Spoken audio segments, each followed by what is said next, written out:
પાટણ ગુજરાતનું પુરાતન શહેર અને એનું જગવિખ્યાત પટોળું હંમેશા આકર્ષણના કેન્દ્ર રહ્યા. આખી દુનિયામાં અમારું એક જ પરિવાર છે જે આ પરંપરાગત ડબલ ઇકત પટોળા બનાવે છે. અમારા આખા પરિવારના બધા સભ્યો 1 વર્ષનો સમય ખર્ચી નાખે ને ત્યારે એક પટોળું બને. એમાં અમે અમારા શ્વાસ, અમારી લાગણીઓ ઓળીએ છીએ. દેશ અને દુનિયાના લોકો સામે ચાલીને અમને મળવા અહીં સુધી આવે છે. એવી કોઈ સરકાર નથી કે જેણે અમારું સન્માન ન કર્યું. 900 વર્ષના પટોળાનો અમે છેલ્લો તાર છે.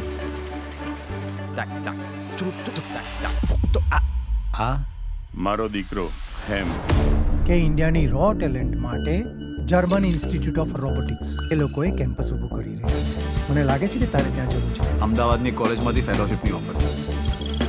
અબ્બા નહીં માનેંગે. કરિયાણાની દુકાન નથી તારા બાપાની. હું પણ બની શક્યો હોત ફિઝિક્સનો પ્રોફેસર. પણ આ 900 વર્ષ જૂનો પટોળાનો વારસો જાળવવાની આપણી જવાબદારી છે.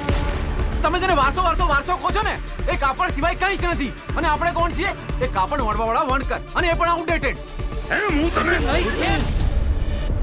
આ વારસાના બદલામાં જો બધું ગુમાવવાનું જ હોય ને તો મને નથી જોઈતો તમારો વારસો. ગુમાવવું પડે તો ગુમાવવું પડે, ભલે. પણ તારે કરવું તો આજ નહીં કરીશ. આજ પછી હું પટોળું નહીં બનાવીશ. મને અમદાવાદમાં ફેલોશિપ મળી છે ને ત્યાં જઈને ભણીશ. આ વખતે તું ગયો ને તો સમજી લેજે તારો બાપ તારા માટે મરી ગયો. પણ મારે જવું જ પડશે. આપણા માટે, આપણા પરિવાર માટે. તારે શું બનવું છે? અહીં નજીકમાં રહીને જે કરવું હોય કર ને.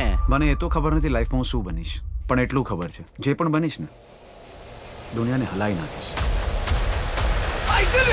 ને હવે તો એમ જ્યાં જશે ને ત્યાં લોકો એની પાછળ જશે. કેમ? એવી તો કેવી મોટી તોપ ફોડી નાખી છે.